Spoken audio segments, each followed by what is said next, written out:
I decided to do this. So I'm issuing a challenge. I'm calling it the Tattoo Challenge to get me to 5,000 subscribers before the 16th of August 2020. And if you guys help me get there, I get a tattoo. Yeah. And not just any tattoo, one that is chosen by you guys. So also let me just make one thing clear. I don't like needles. I'm petrified of needles. I do have one tattoo and that was a mission to get. So this isn't gonna be easy for me. A tattoo is permanent. Anyway, with that being said, enjoy the show. Hello, ladies and gentlemen. Welcome to Let's Talk, and I hope you guys are having a fabulous Monday morning. It is a beautiful Monday morning where I am. The sun is shining. It looks great. It's still a bit cold though on my side. I don't know how you feel, Unathi. And speaking about Unathi, she's my guest this morning, and we're going to be talking about expropriation without compensation.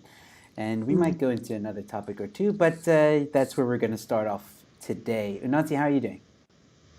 I'm all right. A bit under the weather, but the weather outside is good in Johannesburg. I traveled yesterday. Yes, you did. Yeah. And how is Joburg? It's beautiful as usual. I love winters here because they are not as dreary as Cape Town winters. So you get just, even if it's cold, yeah, you can get beautiful clear blue skies. So that's what I love about Joburg this time of the year. Fantastic. All right, so we've got some people already in the chat saying hello. Mr. Punisher's here. Clarissa R, thank you for tuning in. And Marzane, I hope I'm pronouncing that correctly, saying morning, everyone. Thank you guys so much for tuning in. All right, so let's get right into it. Expropriation without compensation. There's a lot of people. I'm gonna start from here.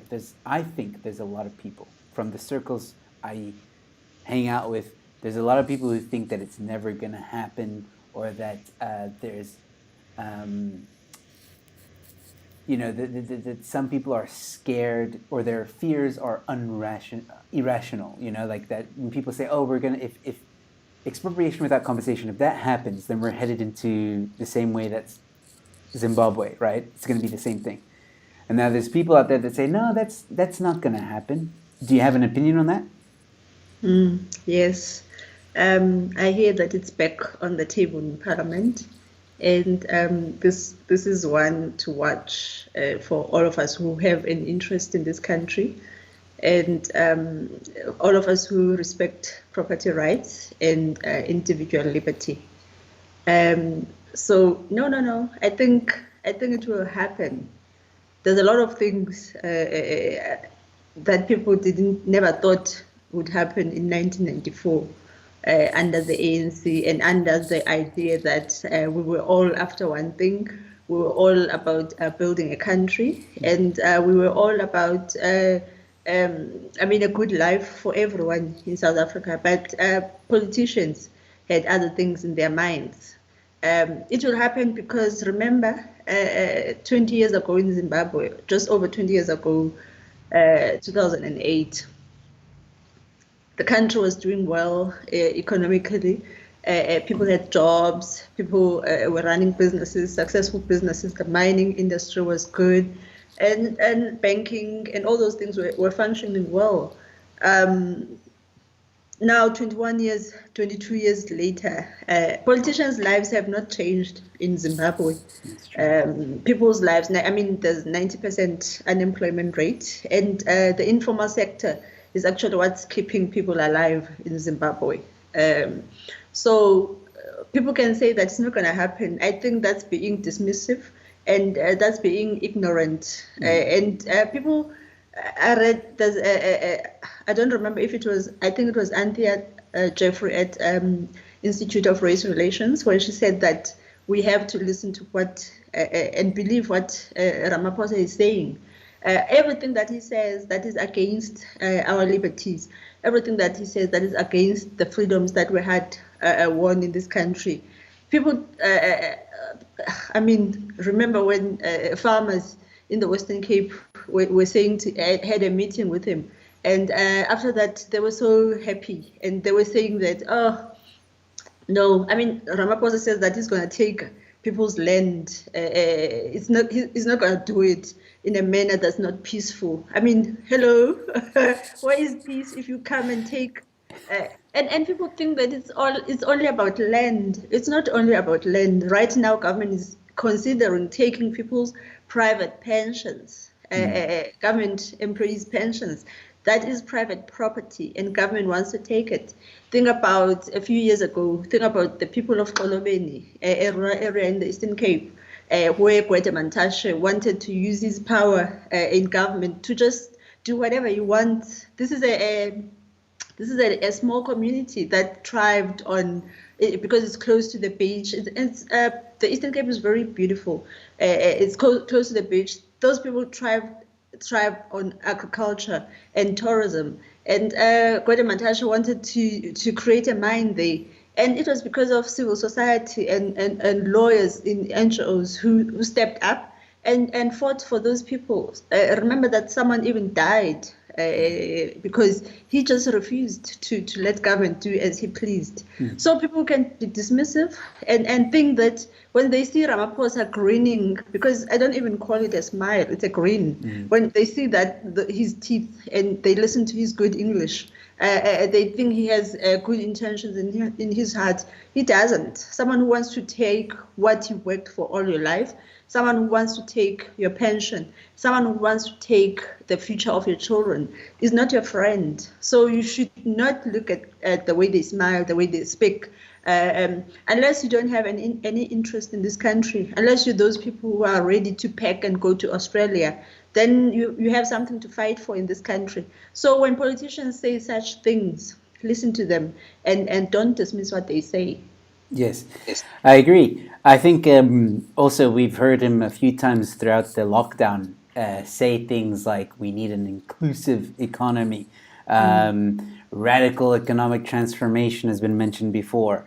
He's called this current economy racist and colonialist, which is just crazy talk, I think, because an economy can't be racist. It just can't. And free markets is the way to go if you want to make an inclusive economy for everyone, because everyone will have should have equal opportunities. And yes, capitalism, free market, there are flaws. Absolutely, there are flaws, but that's why there are certain laws in place to try and prevent these the bad things that happen with the free market. Like cronyism, for example. There should be laws against that. But anyway, expropriation without compensation. You're right. A lot of people are saying like, oh yeah, it's not just with land, it goes beyond land. The money that's in your bank is at risk. Everything that you own is at risk. Now, I know that you're part of the ZACP. Where do you guys stand with EWC? We just say it as it is, that EWC, expropriation without compensation, is legal theft.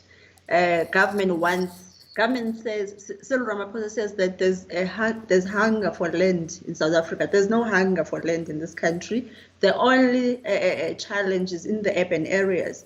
But the challenge in the urban areas come from the fact that the economy is not growing. So naturally, people move from provinces that are badly run by the ANC, like the Eastern Cape, your Limpopo, your even KwaZulu-Natal. People in KwaZulu-Natal will move to Gauteng. People in the Eastern Cape will move to Joburg Gauteng, or mainly the Western Cape. So that creates a challenge. That's urbanization. It happens throughout the world. It's not only unique to South Africa, and it can be solved.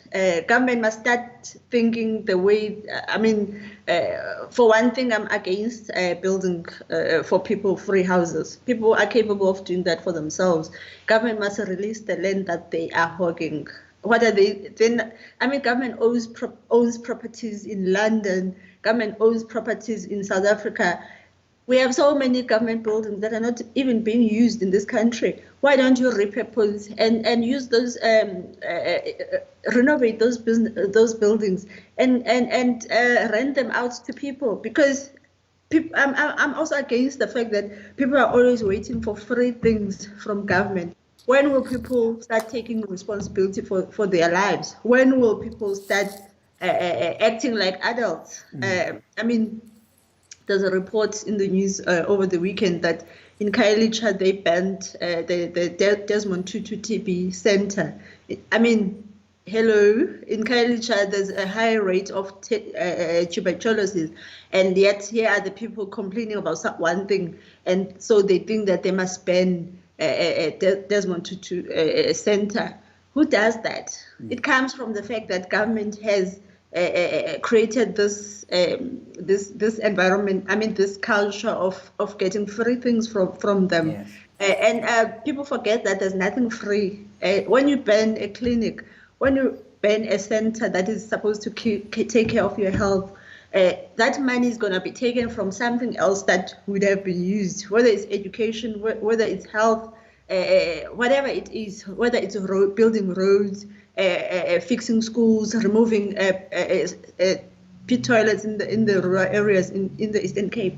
So people don't understand that there's nothing free for free in this world. Actually, money is going to be taken from somewhere, and I mean, even now, SAA wants 10 billion. That money is going to be taken from somewhere. It's not going to fall from the sky. It's not. Money doesn't grow from trees, as much as socialists believe that. Someone has to. Petty socialists. Yes. So, I mean, government could actually use their brains for once and start. We have architects in this country, we have engineers, we have all these people. Look at Johannesburg, the CBD of Johannesburg. They still stuck with a lot of buildings that could have. I mean, Herman Mashaba had started selling those those buildings, abandoned buildings. He started selling them off because private sector is well positioned to fix those buildings and see what to do with them. Because I mean, that's why I'm saying there's no land hunger in South Africa. It's just that we do not have people in government who have a vision, a good vision to take this country forward. We have people who've been there forever. We have people who tell us that they went on exile and fought for freedom. And actually, I've been talking about this. If people look deep down and if people read in this country, they would know that the ANC didn't liberate us from anything. It was the people of this country who fought for the freedom. It was like the churches, civil society, I mean, small and even individual people who fought for the freedom in this country. It was some of the international countries who took part in liberating South Africa and all the other African countries, of course, who put pressure on our countries so that we can be liberated. But look at what happened after the liberation. People say that apartheid was this and that, but what happened after apartheid fell?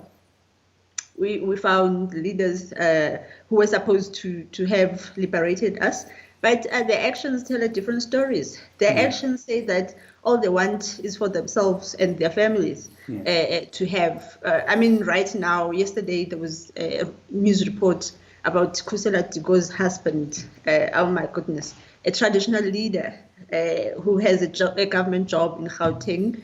He gets paid as a traditional leader. He gets paid as being in Gauteng. He also has a business that gets tenders from government. So these are the kind of people that you have to deal with. So where would such people find time to think creatively about how do we solve the housing factor problem is not only in South Africa, it's throughout the world, cities throughout the world.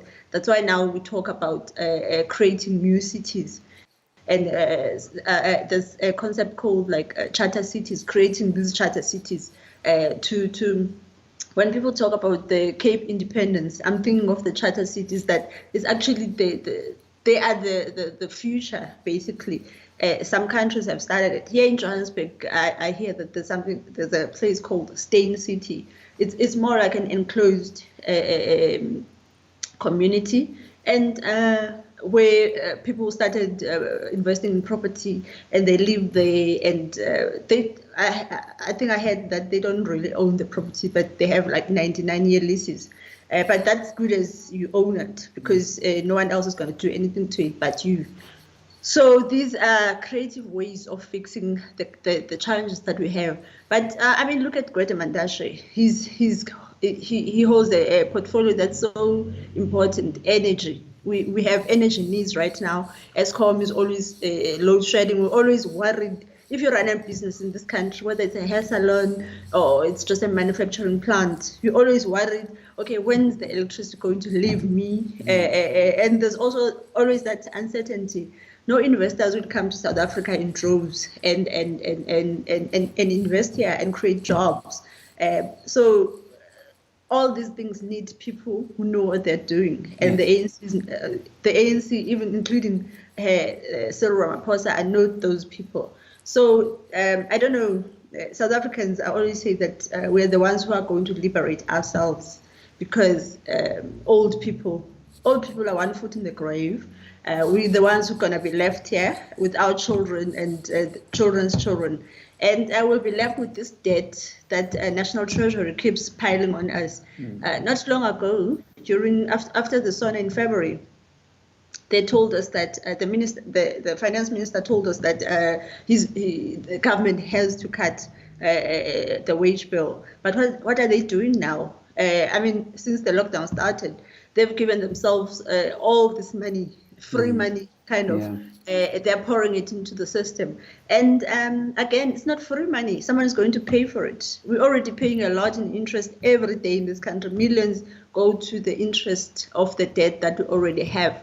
And so now they're even Pravin Gordhan is back to talking about saving SAA and creating this new. I mean, why is government concerning themselves with airlines? Goodness, of all the things they can do, why not just focus, let's say, on schools and health, and just leave the airlines to airline industry? And government is not in a position to do any business anyway. So the only thing they want is, because they're so used, the ANC comrades, entrepreneurs are so used to getting all this money from government. And when you run those kind of businesses, you don't even care about your processes, your systems, because you know that government is going to bail you out. So if you have a contract, whether it's catering for SAA or maintenance or all these other extra things that have to do with SAA or AXA, they don't care if they lose money, because taxpayers are there to save them. We're not getting any more taxpayers in this country. People are leaving. People with skills are leaving, and those are the people who pay the most tax. Most people in South Africa don't even pay tax. So I'm not just talking about VAT that you pay when you buy your goods in stores, but corporate tax and all those things. So, and we companies are closing. So who's going to pay that tax again? So politicians don't think long and hard. There's absolutely no reason why we're still talking about saving SAA. There's nothing to be saved. Government should stay away from running airlines. And so I suppose all we can do is to keep talking about these things and to keep empowering people and ask people to continue talking themselves. Join the debates, whether it's social media, whether it's on radio, pick up the phone and call. Otherwise, the only narrative that will ever be in South Africa is that of socialism. And we know where that road leads to, and there's no way we should even think of going there. Yes.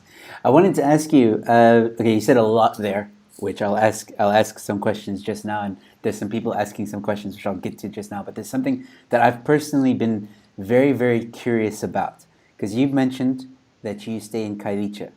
So I've always been curious. The people and the South African people, you've mentioned before that you speak to them when you're in the taxi or when you're traveling and stuff like that.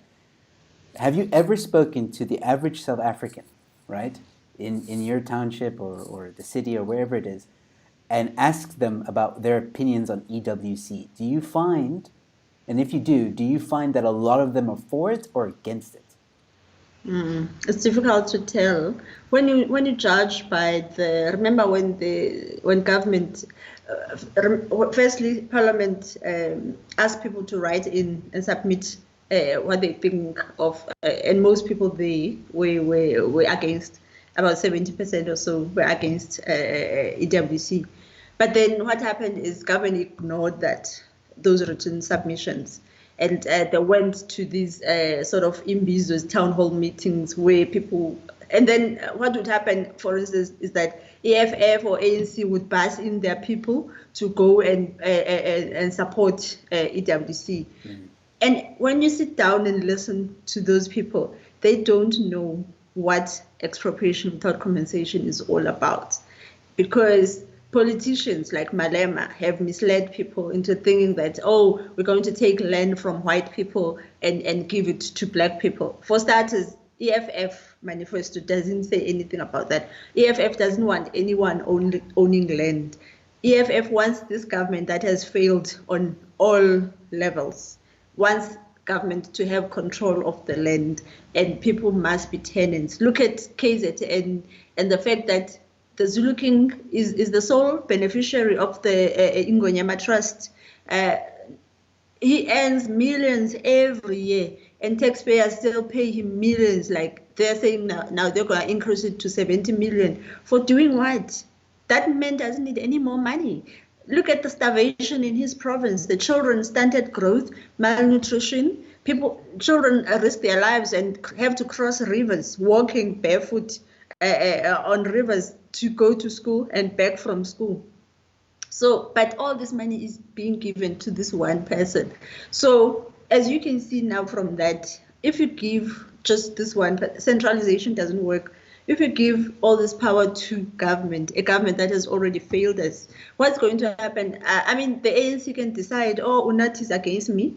You're not getting any piece of land. I mean, politicians are so petty. They do as they please already. And imagine what they will do if they change the constitution to allow them to do that. I mean, it's been there. The Kgalema Motlanthe panel, high-level panel report that I talked about. It's there that the constitution as it is today allows for expropriation, but with compensation, reasonable compensation.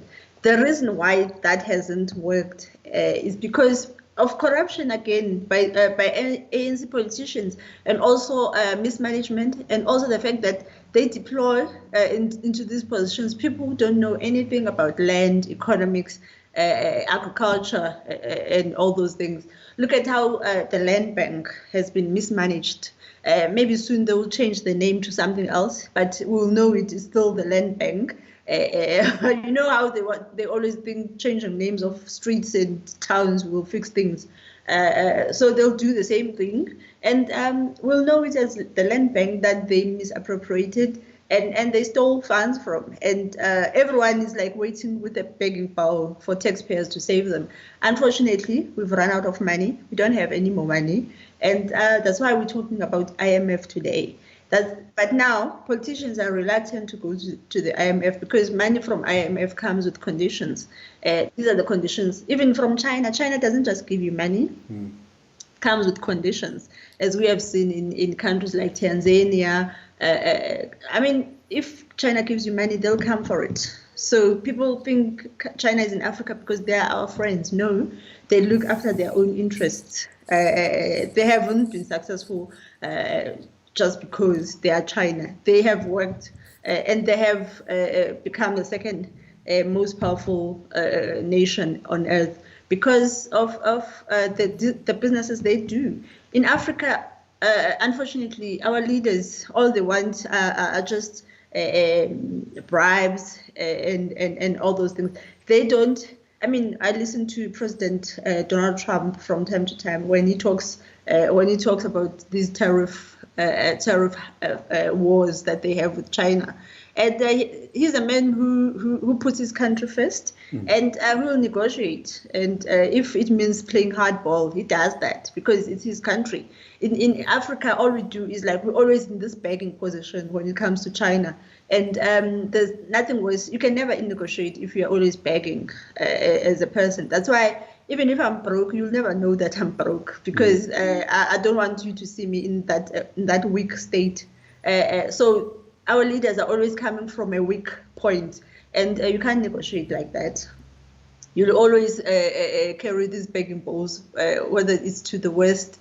I mean, I like how they say African solutions to Africa's problems, and yet when it comes to putting money where our mouth is, we're not doing it. Oh, goodness. All our leaders want is to drive posh cars from Europe. They want to live in nice houses. They want to wear nice clothes. We have the most bankrupt. They're not even Marxists. Respectful Marxists who respect themselves are nowhere near what our so-called communists in this country are. So this is where we find ourselves. And as I said earlier, we need to educate ourselves about what is Parliament doing. And if we need to write in submissions, do that and make your voice heard. There's Dear South Africa, there's many other small civil organizations that have started. And it's a good thing. That's one special thing about South Africa, something that you don't see in other African countries, is that our civil society may be silent now. I don't know why, since the lockdown. I understand there's like challenges, financial challenges. Everyone is like waiting for a check, a donation somewhere. I'm also waiting for food donations, by the way. But it's tough. I understand when people can't donate anymore. I was telling another friend of mine who works for another charity organization, Community Chest. I was telling her yesterday that it's difficult now to find people to donate, but maybe once a week I'll find one person or two. But even that, I'll say I'm grateful for it because someone will have electricity, someone will have grocery for a week, even. So, I mean, I'm always appreciative of everything that people do to donate. So, what else are people asking about? All right, so we've had a few more comments come in.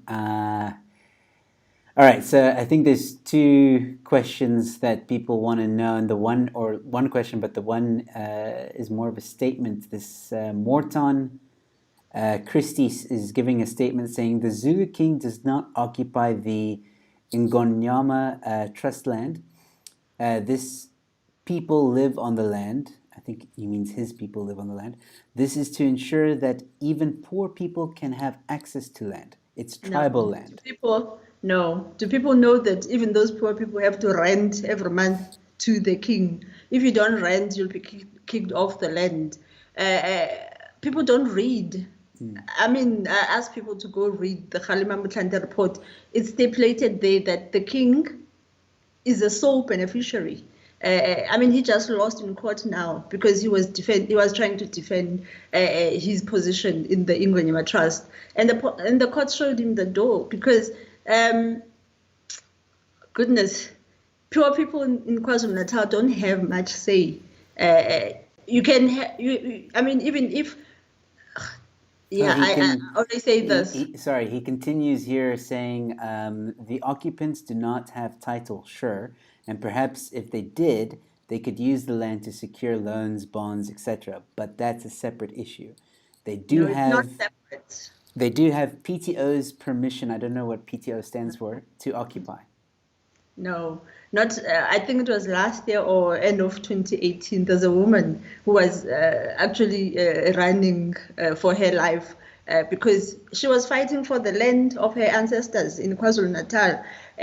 She was standing up to the king, and she had to hide. And this is an ongoing case in court, and people are just ignorant about the affairs of. I would prefer that people read, firstly, And I would prefer that people listen, because if people listened and read, I mean, the king even now says to people that on top of the rental that they must pay to the king is saying that people must start donating to his fund so that he can fight this Ingonyama Trust issue. Just Google. It's there. It's free. The Kgalema Motlhande panel review report. It's there. Read. You will see what is happening in KwaZulu-Natal. You will know that it's wrong for the king it's wrong for people not to have rights to their property. Yes. I mean, families have been there for decades. You can speak to Big Daddy Liberty Sihle. He's from KwaZulu-Natal. He'll tell you why. He tried to start farming, but it's so difficult to get more land. So if this person is saying that the king is so generous and poor people can have as much land as they want, obviously you're not living in reality. I don't know where you get your information, but it's wrong. From News 24, probably. I mean, really, it's probably News 24 or AN7 or even News Africa. I don't know. People don't read. Yeah. And it's a big problem in South Africa because you can see the way that people vote. You can tell that people are not educated enough. By education, I don't mean a degree, because a degree is just a paper. A diploma is just a paper. But after higher education, tertiary education, learning continues. It doesn't stop. Yeah. So you educate yourself by getting in touch and just always being on the pulse of what is happening in your country. I mean, you won't say such things when you know exactly what is happening. And people don't understand what freedom means. We can say that in 1994 we attained our freedom, but this is the same freedom that politicians today, like Cyril Ramaphosa, have taken from us.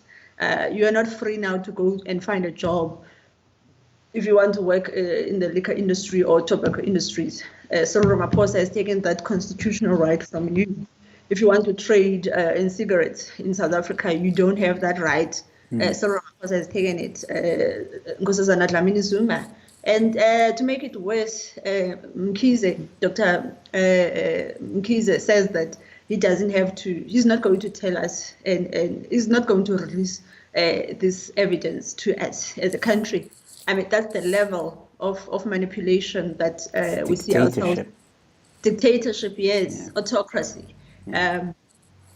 So if people don't empower themselves with knowledge, because knowledge is power, if you don't empower yourself with knowledge, you live in your small bubble and think that all is well with poor people in KwaZulu-Natal.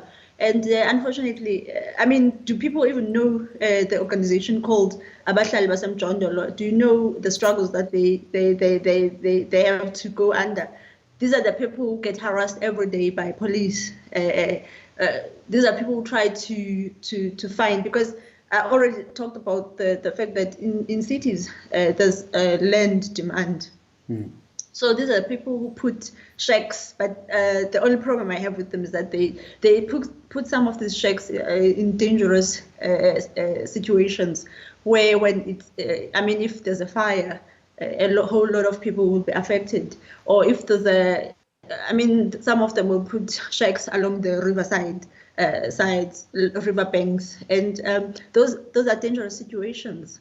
That's the only thing I have a problem with. But sorry, I want to just stop you there, because Morton says, Ibo, I don't live in Cape Town, I live in KZN, and I worked for the Department of Land Affairs. This is the same guy that So what? Goodness, there's a lot of dom cops who've worked at No, I mean, even the Land Affairs Minister doesn't know a whole lot of things. There's a lot of people who work in offices of government who know nothing about the work that office does. So it doesn't prove anything. So I can't say anything about KZN because I don't live there. I happen to know more than you. I mean, goodness. That's Yeah. so lame. That's So, fine. I think it's just obviously it's someone that if it's true that they live there, and they've obviously experienced things, through what they've experienced, and like you said, maybe be open a bit to the possibility of a different side of the coin, and but not when it's a lie, not when it's a blatant lie. yeah, we this is Yeah, going to be I hard mean, to prove. we shouldn't encourage fake news for starters. That's why I don't listen much to Adrian Basson and these people, because they're not interested in you finding the truth about what is happening in your country. No, they're So interested in their own narratives or the government's narrative. absolutely. That's why whenever there's a report that came out, you're not going to hear a journalist who's read the report from first page to the last, because they're just all about clickbait. They're all about just getting one line that will that will support their narrative, and that's it. So we should really not encourage people to be ignorant. Absolutely. Yeah. This question has popped up a few times now in the comments. People want to know.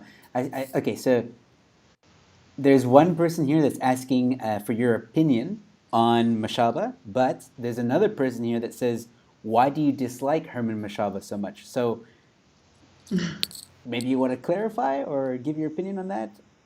Oh, gosh, I used to like him when, I don't know, I remember he used to be the chairman of the Free Market Foundation before he became a politician and abandoned everything that has to do with the free markets. He used to be a successful businessman, a proper capitalist. He has a book on capitalism.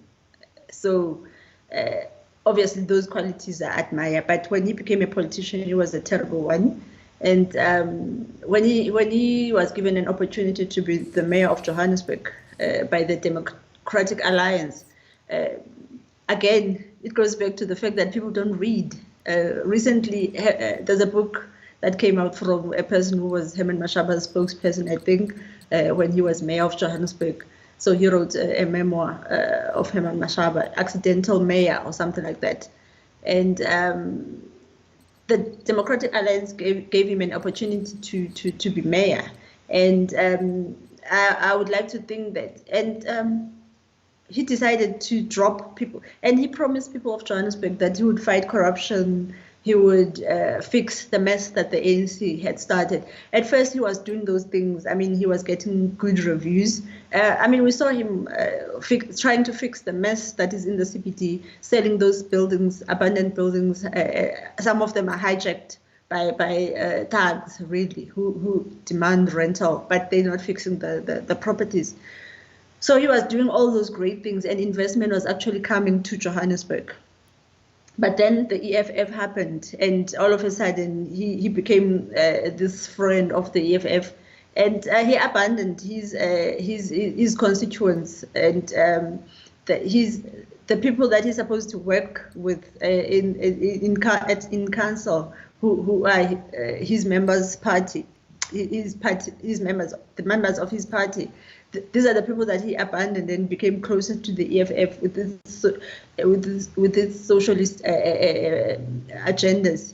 And he became known as the EFF mayor instead of the DA mayor.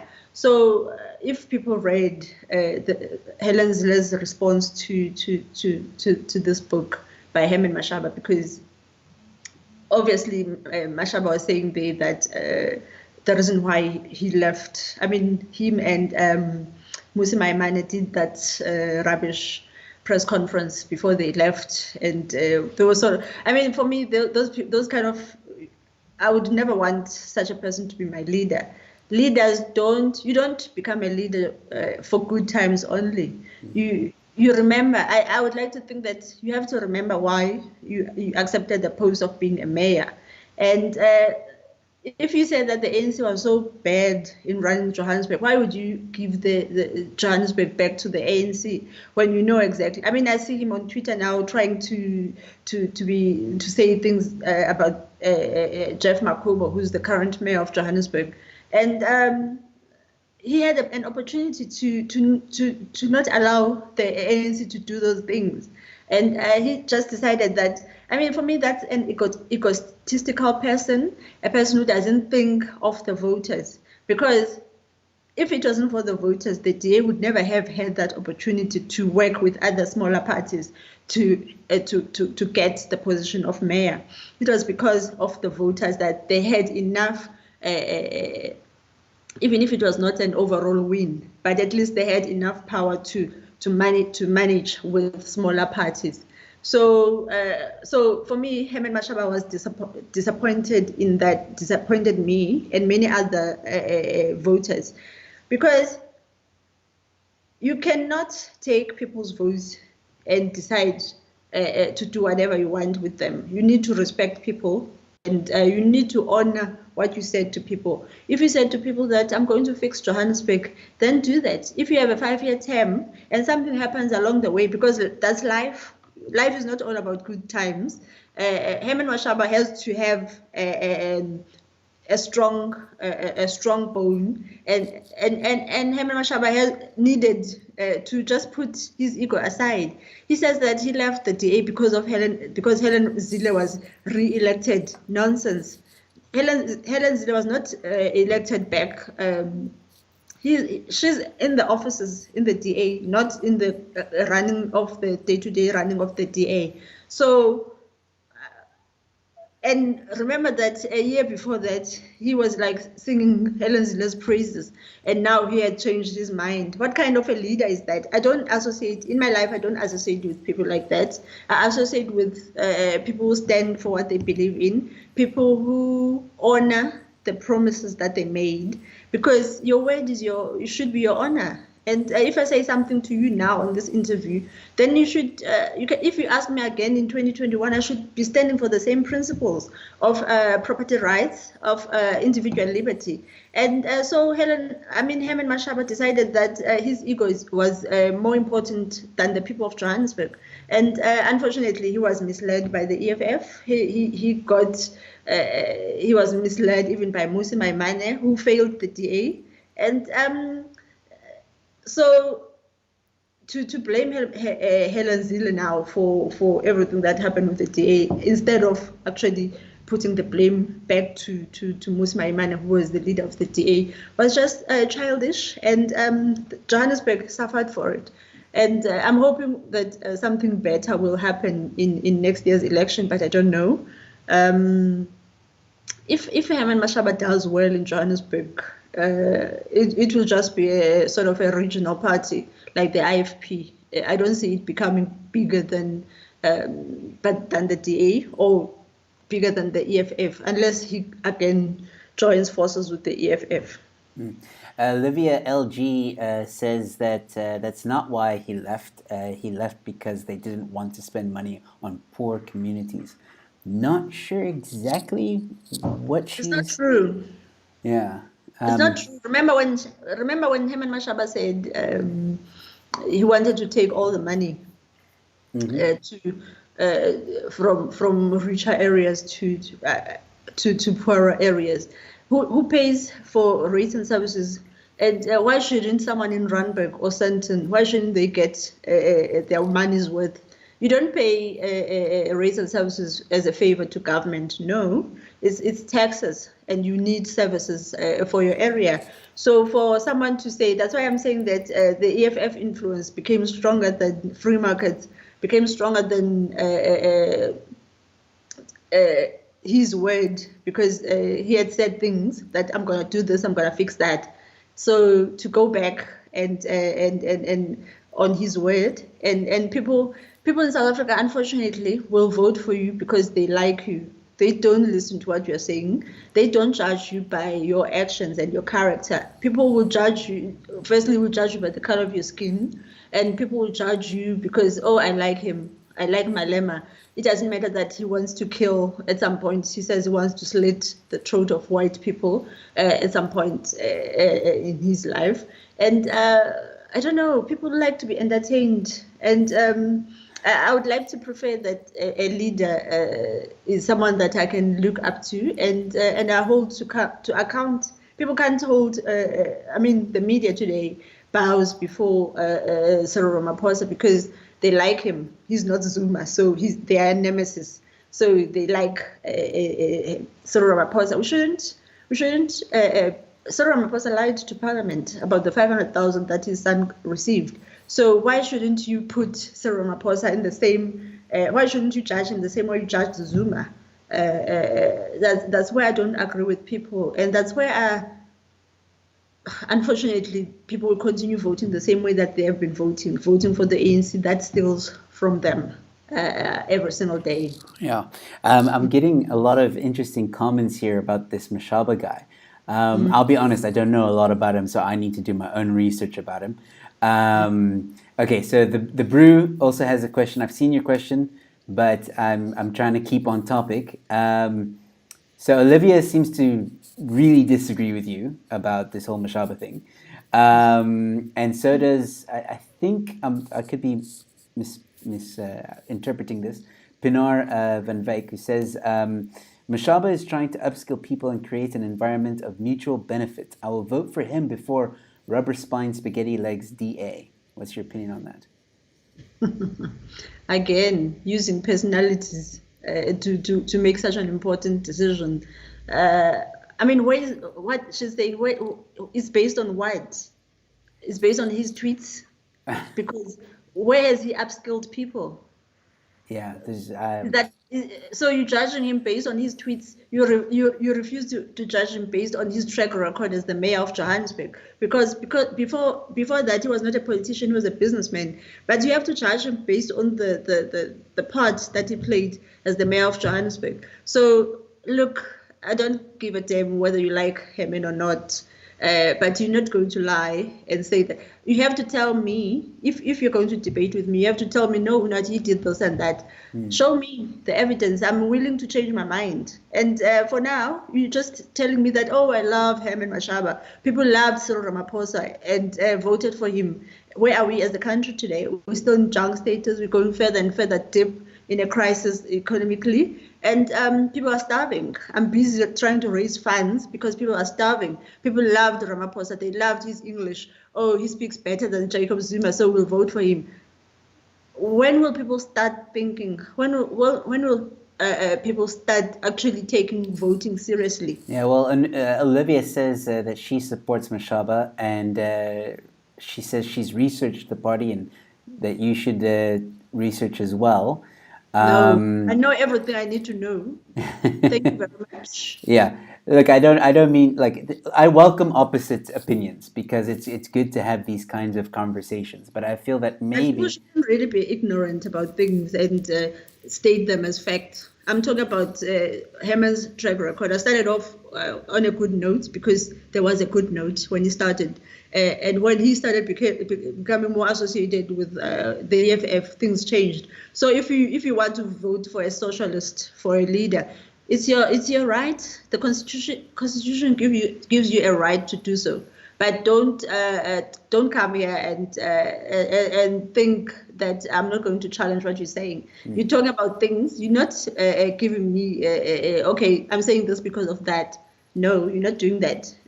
You can vote for him. You have a constitutional right to do so. Yes. But to expect that Johannesburg is going to change because Mashaba is mayor again, goodness, where is that based on? Okay, well, let's move on from that. There was another question that the Brew really wants me to ask. He thought I was ignoring him, which I wasn't. He says here, what is Unathi's thoughts on farm murders and the recent march that and BDL speaking out? Just very quickly give your opinion. It's such a painful thing that I don't know of any country in the world, let alone Africa, that murders farmers the way that it's been happening in South Africa. And I don't know of any country that would of any government that would stand by when a community, a minority community could be slaughtered in the way that people saying that no, people get murdered too. No, the difference for me is that if you talk about murders in townships, the murders in townships are committed by us, people who live in townships. No one comes from a different another community and to murder people in townships.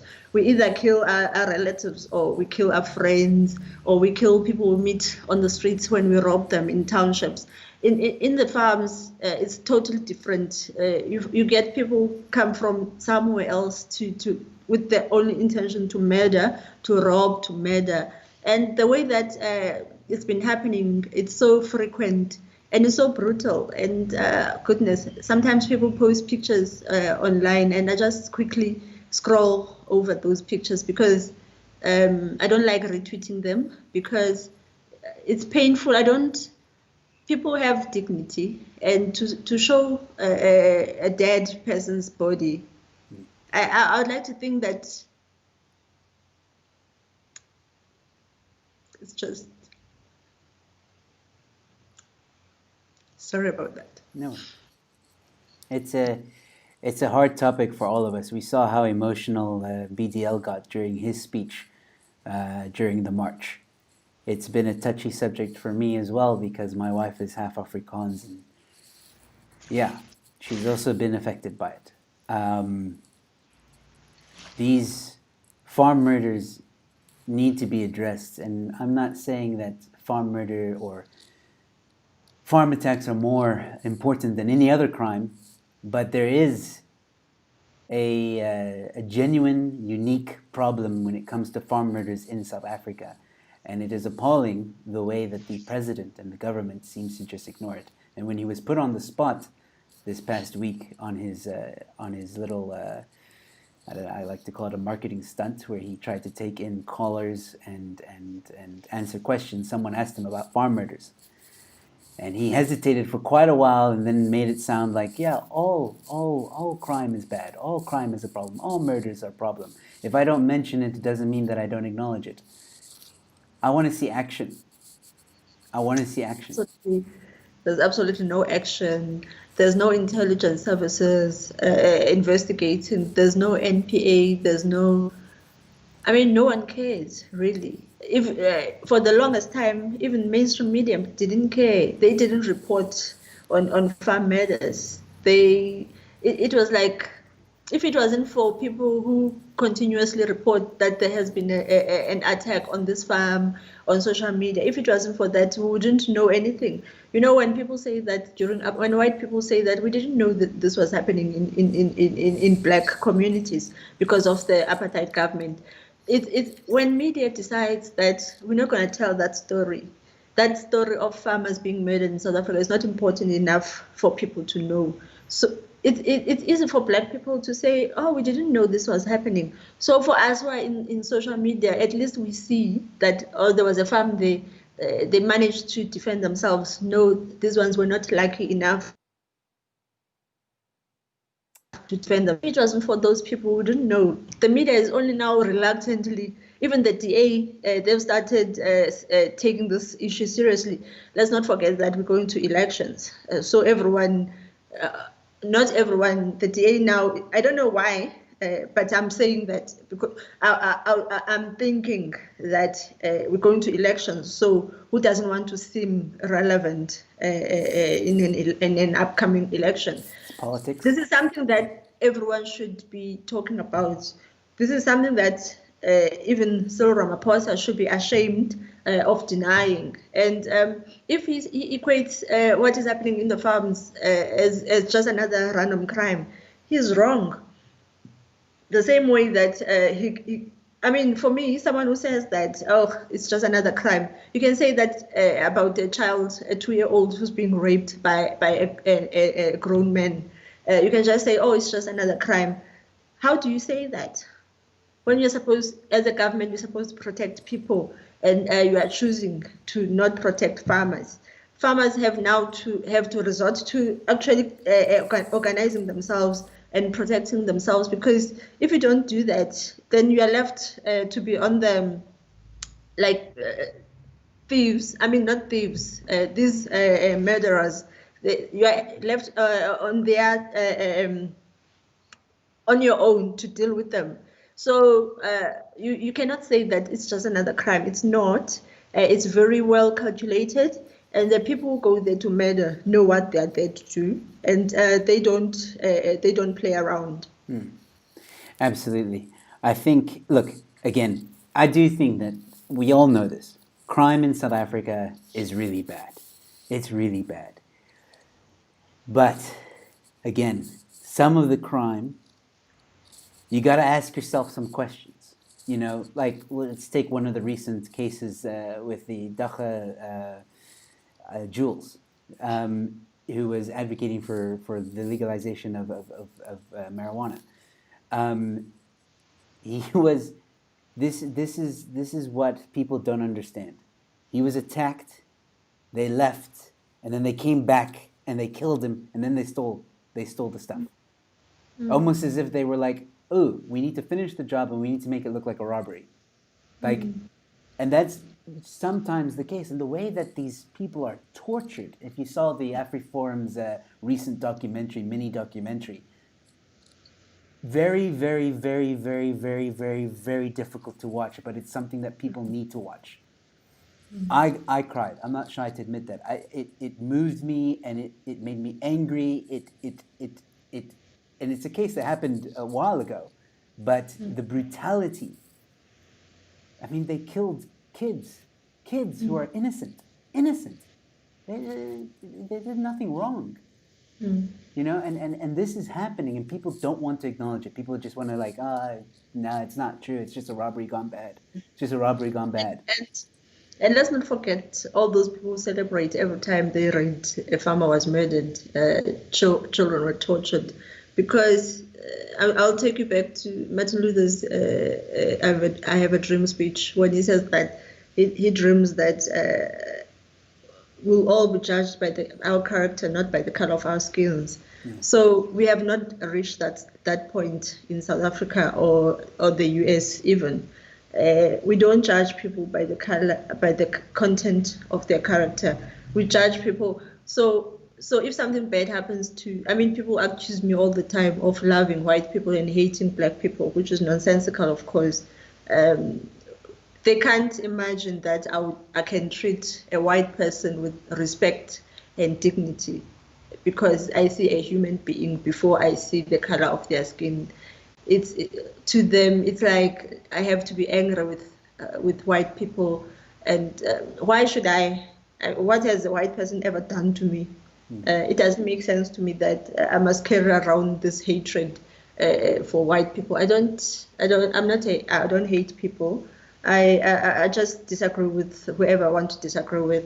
And if I disagree with you as a black person, it's not because I hate you. It's because I have strong views, and I'm not afraid to stand up for what I believe in.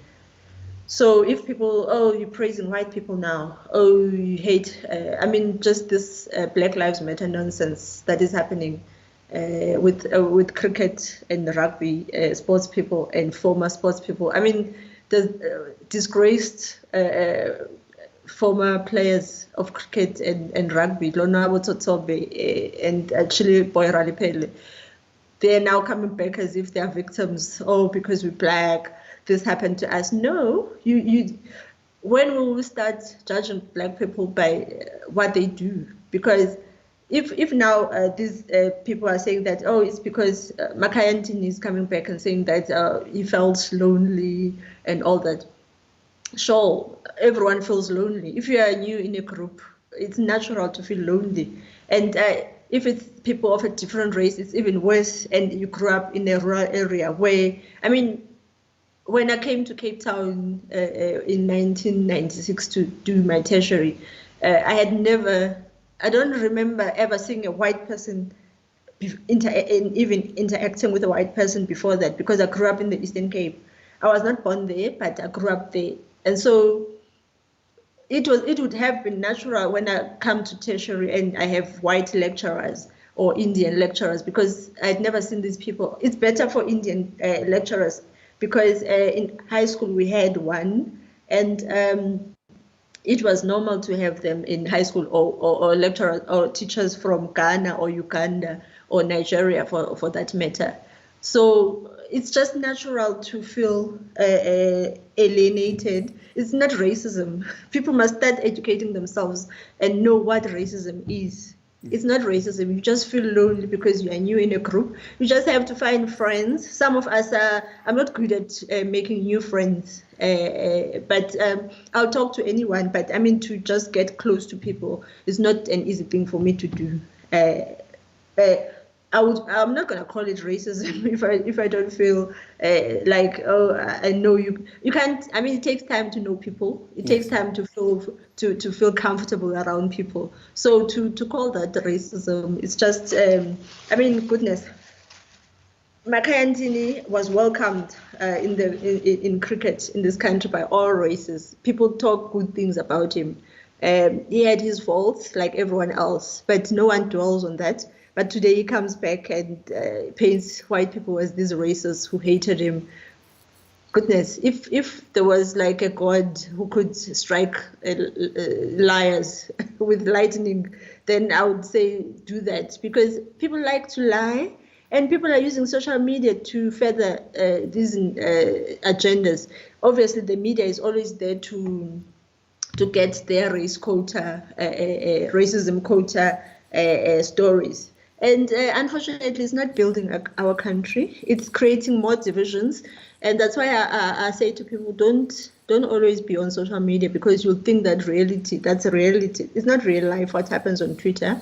Go out there and meet people, interact with people of all races. It doesn't matter if it's a petrol attendant or a domestic worker. Just make a point of just learning more about other South Africans that you've never interacted with. Maybe you've always lived in an area where there's mainly white people, or mainly Indian, or mainly colored. I mean, do yourself a favor and learn more about people of other races in your country. Absolutely. And that's how we'll build this country. Don't let the media dictate to you what you should think about people of other races. That's exactly what I'm actually doing on my channel. I'm interviewing some people, ordinary people, asking about their culture. My one friend, Mikhail, who's very educated on the topic of Afrikaans culture, we're busy doing a bit of that. I'm getting Arlene Peterson, who's a fellow comedian as well. She's going to talk about colored culture. I'm getting Oba King, who's also a fellow comedian. He's going to be talking about Tswane culture. And I'm happy to interview anyone else about different cultures or have a different opinion and stuff like that, because I do believe that you're absolutely right. The more we know about each other's cultures, the more we can find an equal or a common ground. And not understanding someone's way of living, traditions, and culture, that's what creates or can be suspicion and yeah.